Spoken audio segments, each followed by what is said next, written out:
ಹೊಂದಾಣಿಕೆ ಮಾಡ್ಕೊಂಡಿದ್ದೀರ ಅಂತ ನೀವು ಕಾಂಗ್ರೆಸ್ನವ್ರ ಜೊತೆ ಡಿ.ಕೆ.ಶಿ ಅವರ ಬಳಿಯಿಂದ 10 ಪತ್ರಗಳಿಗೆ ಸೈನ್ ಹಾಕ್ಸ್ಕೊಂಡಿದ್ದೀರಿ ಅಂತ ವಿಡಿಯೋ ದಾಖಲೆ ಬಿಡುಗಡೆ ಮಾಡ್ತಾರೆ. ಒಂದು ಕ್ಷಣನೂ ಕೂಡ ತಡೆ ಮಾಡ್ದೇನೆ ಮಾನ್ಯ ಯತ್ನಾಳ್ ಗೌಡ ಪಾಟೀಲ್ ಅವರು ನಾನು ವಿನಂತಿ ಮಾಡ್ತೇನೆ, ಆಗ್ರಹವನ್ನು ಮಾಡ್ತೇನೆ, ಶುಭ ಮುಹೂರ್ತಕ್ಕೆ ಕಾಯಕ್ಕೆ ಹೋಗಬೇಡಿ ಅಂತ ಏನೇ ದಾಖಲೆ ವಿಡಿಯೋಗಳಿದ್ರೂ ಸಹ ತತ್ಕ್ಷಣ ಬಿಡುಗಡೆ ಮಾಡಿ ಆ ಒಂದು ಅವಶ್ಯಕತೆ ನನಗಂತೂ ಖಂಡಿತ ಇಲ್ಲ. ನನ್ನ ಮುಂದಿರ್ತಕ್ಕಂಥ ನನಗೆ ಸ್ಪಷ್ಟತೆ ಇದೆ, ನನ್ನ ಗುರಿ ಬಗ್ಗೆ ಸ್ಪಷ್ಟತೆ ಇದೆ.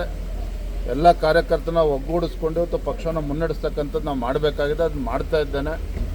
ಇದು ನನ್ನ ಮುಂದೆ ಇರ್ತಕ್ಕಂಥ ಗುರಿ. ಈ ರೀತಿ ಹೊಂದಾಣಿಕೆ ರಾಜಕಾರಣ, ಯಡಿಯೂರಪ್ಪನವರು ಹೊಂದಾಣಿಕೆ ರಾಜಕಾರಣ ಮಾಡಿಕೊಂಡ್ರು, ವಿಜೇಂದ್ರನು ಹೊಂದಾಣಿಕೆ ರಾಜಕಾರಣ ಮಾಡಿಕೊಂಡ್ರು. ಈ ರೀತಿ ಪದೇ ಹೇಳಿ ಇವತ್ತೇನು ಸಂಘಟನೆಗೆ ಪೆಟ್ಟನ್ನು ಕೊಡ್ತಾ ಇದ್ದಾರೆ. ಅವರಿಗೆ ಕಾರ್ಯಕರ್ತನೂ ಒಳ್ಳೇದು ಮೆಚ್ಚೋದಕ್ಕೆ ಸಾಧ್ಯ ಇಲ್ಲ, ಭಗವಂತನೂ ಕೂಡ ಒಳ್ಳೇದು ಮಾಡೋದಕ್ಕೆ ಸಾಧ್ಯ ಇಲ್ಲ. ಕಾರ್ಯಕರ್ತರ ಅಪೇಕ್ಷೆ ಇದೆ. ಯಾರು ಆದಿಲಿ ಬೀದಿಲಿ ಇವತ್ತು ಪಕ್ಷ ಸಂಘಟನೆ ಮಾತನಾಡಿಕೊಂಡು ಪಕ್ಷ ಸಂಘಟನೆಗೆ ಅಡ್ಡಿ ಮಾಡ್ತಾ ಇದ್ದಾರೆ, ಬಿಗಿಯಾದಂಥ ಕ್ರಮ ಕೈಗೊಳ್ಳಬೇಕು ಅನ್ನೋ ಅಪೇಕ್ಷೆ ಕಾರ್ಯಕರ್ತರದ್ದು. ನಾಯಕತ್ವನೇ ಬದಲಾವಣೆ ಮಾಡಬೇಕು ಅಂತ ಹೈಕಮಾಂಡ್ ಮನವಿ ಮಾಡ್ತಾ ಇದ್ದಾರೆ. ಅವ್ರು ಮನವಿ ಮಾಡಬಾರ್ದು ಅಂತ ನಾನು ಹೇಳೋದಿಲ್ಲ.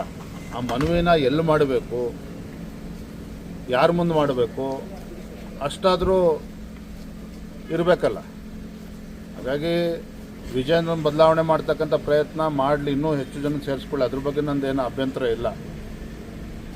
ಪಕ್ಷದ ವರಿಷ್ಠರಿಗೆ ಸ್ಪಷ್ಟತೆ ಇದೆ. ರಾಜ್ಯದಲ್ಲಿ ಸಂಘಟನೆ ಯಾವ ದಿಕ್ಕಿನಲ್ಲಿ ಹೋಗಬೇಕು ಅನ್ನೋದ್ರ ಬಗ್ಗೆ ಕೂಡ ಸ್ಪಷ್ಟತೆ ಇದೆ. ಇವರ ಸಮಸ್ಯೆಗಳು ನೋಡಿ, ಈಗ ಅನೇಕರು ಅಕ್ಕಪಕ್ಕ ಅವ್ರ ಜೊತೆಲಿ ಏನಿದ್ದಾರೆ, ಅವ್ರು ಯಾರೂ ಕೂಡ ವಿಜೇಂದ್ರನ ಬಗ್ಗೆ ಬೇಸರ ಅಲ್ಲ.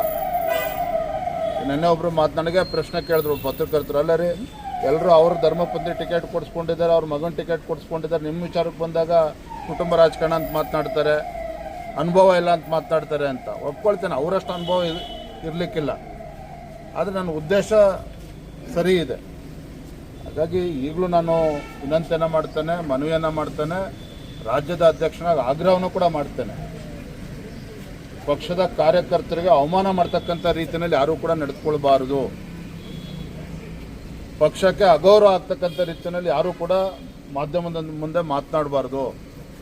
ನಮ್ಮ ನಡವಳಿಕೆಗಳು, ನಮ್ಮ ಹೇಳಿಕೆಗಳು ಸಂಘಟನೆಗೆ ಪೂರಕವಾಗಿರಬೇಕೇ ಹೊರತು ಸಂಘಟನೆಗೆ ತೊಂದರೆ ಕೊಡ್ತಕ್ಕಂಥ ಕೆಲಸ ನಾನು ಮಾಡಬಾರ್ದು, ಮತ್ತೊಬ್ಬರನ್ನು ಮಾಡಬಾರ್ದು.